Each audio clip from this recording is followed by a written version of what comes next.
Greetings all, D&Disability here. This is a reply to the Delver's Dungeon, or the Dungeon Delver, and Viking Hat GM and their conversation they had around Wednesday of last week discussing how role-playing games aren't intentionally or necessarily therapeutic, and that the game's place is not one for therapy.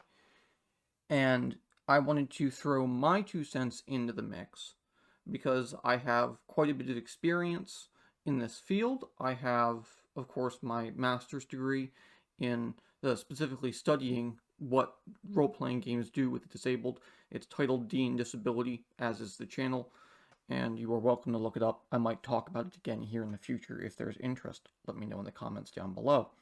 But until then, I want to bring up 4 distinct articles, 3 of which are kind of pop culture news bits, and a 4th one is an actual academic one.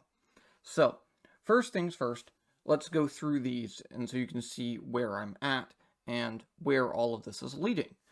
This video is a setup for a series of interviews, 2, maybe 3, we'll see, with players with anxiety disorders, as they are varied. A Safe Haven, How Dungeons & Dragons is Slaying Social Anxiety by Andy Hazel. This was written in 2021. Ultimately, social anxiety, at least according to Hazel, is being overcome by overcoming that fear of failure, that anxiety that we often have, or those with anxiety disorders have, of failing, not being good enough, not doing the right thing, and all of the complex emotions that come with it. And what this Australian article concludes is that by using dice, by kind of carefully constructing your sessions, you can tailor your games to accommodate players with anxiety disorders. And particularly since many of these games are going on over Zoom or in what we would consider safe spaces that aren't immediately exposing those with disabilities to the public, or forcing them to come out of their natural comfort zone. They can engage with these games in these social interactions at home or with trusted friends, as opposed to being forced into difficult situations or anxiety-inducing situations in the quote-unquote real world. One example here is with, of course, Hannock's players and them having social anxiety, gaining things like increased empathy, and, of course, the difficulty they have in adapting to change and feeling overwhelmed. These are all common elements of anxiety disorders. While there's no shortage of anecdotes, there are few, admittedly few, pieces of research showing exactly what these games do in a kind of concrete or scientific setting. Most of it is anecdotal evidence, as you will also see here. But we can focus on qualitative narratives, not just what you would say quantitative narratives. We're concerned in examining the situations, the narratives themselves, as my research had done. The game allows players to be daring in ways that are hard in daily lives, knowing that if things do go spectacularly wrong, we'll be able to get through it.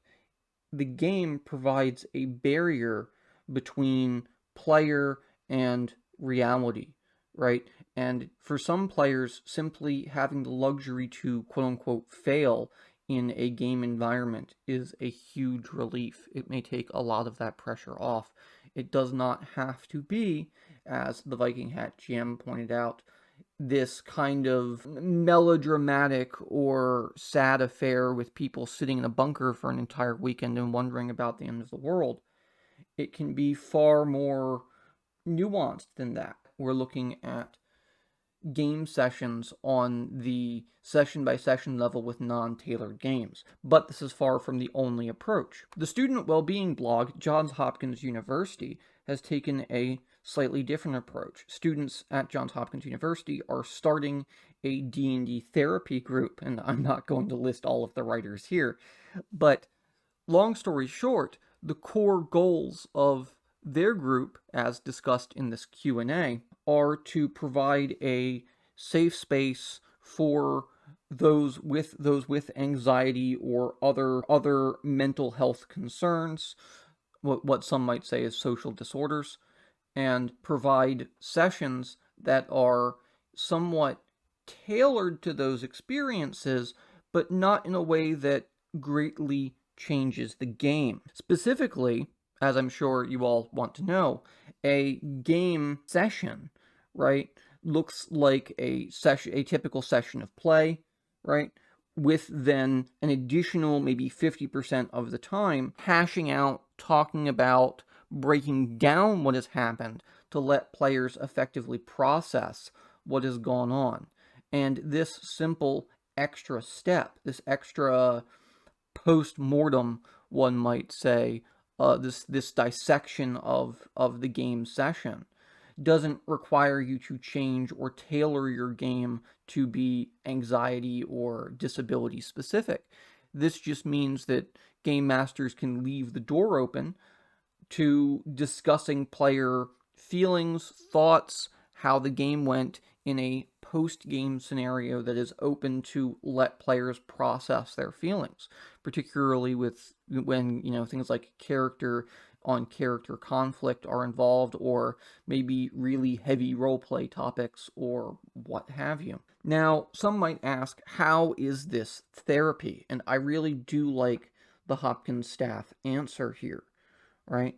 It's the utilizing of problem-solving skills, the building of self-esteem, the building of confidence, the building of empathy, right, that work with group therapy and that are used as a tool in addition to therapy. The game itself is not your therapist. The game itself is not your weekly therapy session, right? But it is an excellent way to augment ongoing therapy or ongoing self-care.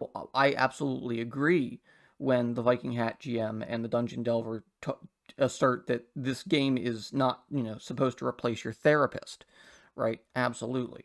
However, it is a tool for therapy that can exist even if you don't have games specifically set up with therapy in mind.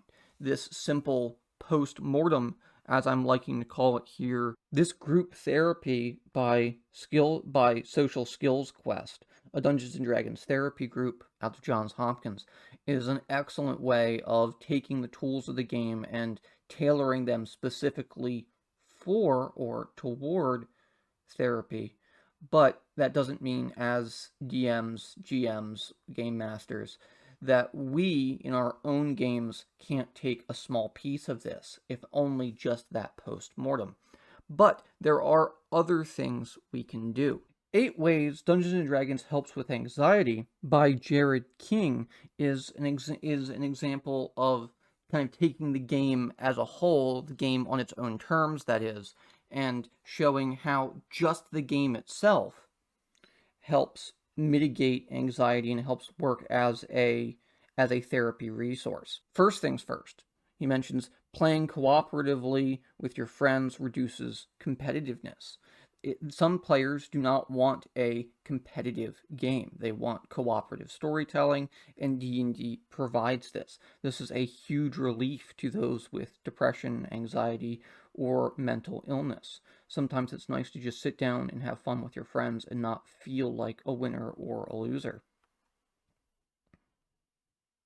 It is also up to the group to create the safe space to game, to be supportive of each other, to not shoot down or belittle the player that struggles with mental illness, or to deny them the opportunity to, at least in part, help cope with whatever it is they're dealing with. Now, this is a hot button topic.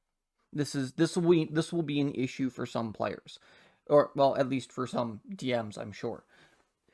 DMs, Dungeon Masters, can adjust the game for their players. If there are certain challenges that players struggle with, such as maybe one has severe arachnophobia, right? It would be up to you to either A, discuss with the player, are spiders on the table, and then let them decide, right? Am I working through this phobia by fighting spiders in a fantasy game? Or is it bad enough that I can't handle it?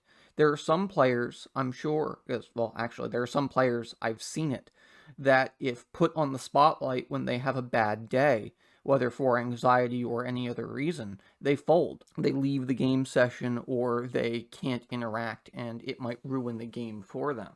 So it is up to DMs to adjust how they play their game to fit their players' expectations, and the players as a whole need to lay out what the game expectations are. But let's also not forget that this is a role-playing game. The character is the medium to explore these tense situations, and as game masters, as players, we should not shy away from that. It is, after all, the fantasy narrative, these characters, that give us the shield from the real world, the escape, right? But they also let us explore these tense situations. Similarly to other fantasy games, players can put a layer of separation between them and the stressful situation, which allows them to explore scenarios that might be too much in real life. Like all things on the internet, people tend to gather around with like-minded people. I am no different, and I'm sure neither are you. But together, creating a group of like-minded individuals, players with disabilities, or players with social disorders, or even just players who are interested in working through whatever it is, tend to come together and group with like-minded individuals. If you find yourself in a group of players that is not willing to give you that extra post-session time to talk about things or to ask questions or make sure that things were okay, if they are not willing to do those check-ins or those post-session discussions, it is fair to just leave and find another group of individuals that will do that. Same if somebody is, or say if somebody enters a table with players that are using D&D as social therapy, and that's not what they want from the game. If they're just here to drink beer, eat pretzels, and sling dice, then that's fine. Godspeed. They have absolutely every right to leave. As the games progress, as we become experienced players, our characters level up. As our characters level up, we go through these social situations, and as we go through these social situations or these tense situations and work with our coping mechanisms, right, we ourselves as players and as people become more experienced, and this is really the crux. Now, how effective it is still up in the air. There is, at least right now, a theorized understanding of, as you explore the game, as you play the game, the more you do it, the more you get used to these strategies, the more you open up, and the more you become capable of pushing outside your comfort zone. This is a big one when it comes to academia and role-playing games. Characters can provide a level of wish fulfillment, right? I would not go so far as to accept a wish list of magic items or the idea that at the end of this campaign, my character has to kill a dragon or else I'm not happy, right? Those players, which they do exist, they have a special corner in hell. However, characters themselves can provide a level of wish fulfillment. We can do things as characters in this ableist game, this game that assumes we have able bodies, assumes we can see, assumes we can hear, assumes we don't need a crutch or a wheelchair, assumes that we aren't using sign, assumes that we don't need a cane or a seeing eye dog, or that we are selective mute. Right? The game assumes we are these near superhuman adventurers because that's the game that Gygax, Arneson, and other creators wanted to play, and that's the game we still want to play now in 2023. However, in achieving that superhero-like feat, in achieving that superhumanness, right, there is a level of wish fulfillment there. Characters can do things that we would never be able to do. But the difference between disabled players and non-disabled players is sometimes that difference can simply be walk without the use of a wheelchair. The game is an outlet for diversity, for creativity, and for expression. Note, I just slip in the diversity there. This game is a chance for us as individuals to shine, to share the spotlight, and to take time together, right, to create these narratives. It's not the narrative of the DM where the players follow along. The narrative is created together. And for those with social anxiety or any kind of mental illness, this can be an incredibly freeing fact, because they might not be able to freely express themselves at home in their work environment. They might not feel safe, but at least at the gaming table, we can create a safe space. Okay, I know this video is running long in the tooth, and all of the essays will be linked in the section down below this video for you to reference later. However, I wanted to point out one final article before we wrap up today's video, which is titled Exploring the Efficiency of Cognitive Behavioral Therapy and Role-Playing Games as an Intervention for Adults with Social Anxiety.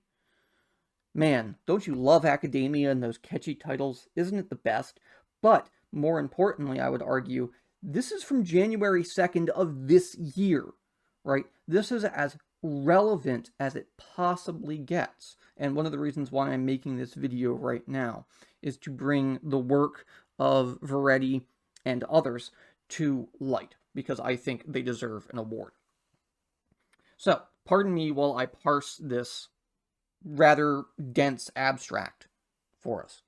Tabletop role-playing games, TTRPGs, have increased in popularity as a hobby and allows multiple people to play together online or in person. Duh.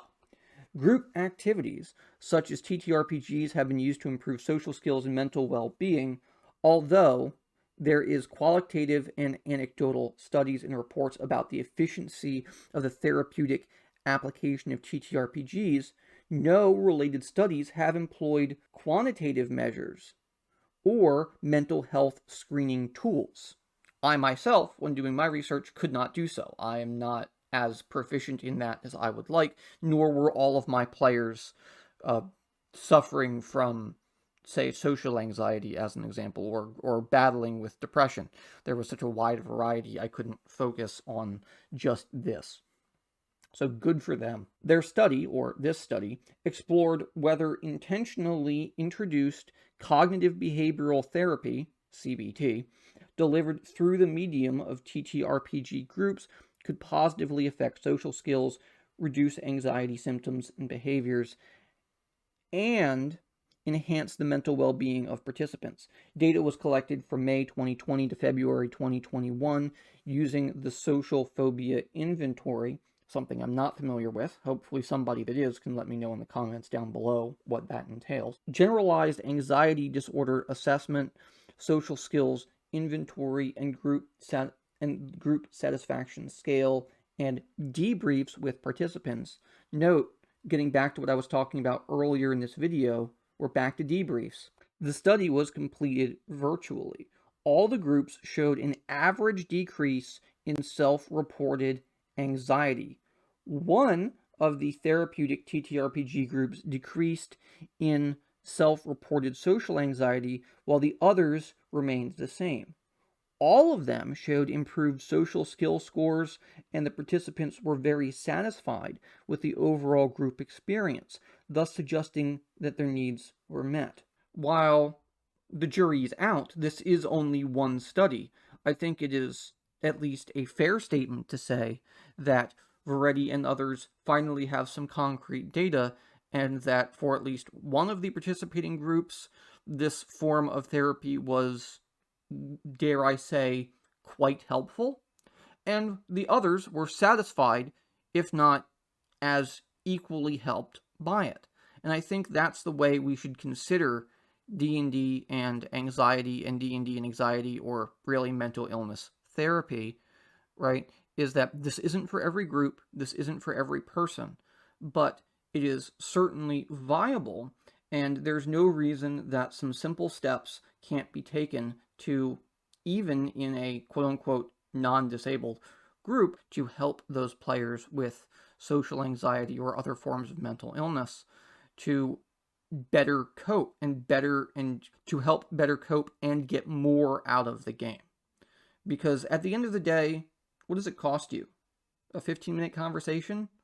20 minutes of hanging out and talking about how cool that game was? I mean, listening to a player and saying, all right, fine, I won't include those spiders. Or, all right, fine, no goblin babies. It is not, none of that would destroy the verisimilitude that Gygax and others envisioned. So sit down, have your conversations, let me know what you think at the top in the comments. Feel free. Tear me apart, guys. I can't wait. All right, remember, if you're still hanging out here, like, share, subscribe. I'll see you next week with an interview with one of my players and talking about their experiences with anxiety in the game.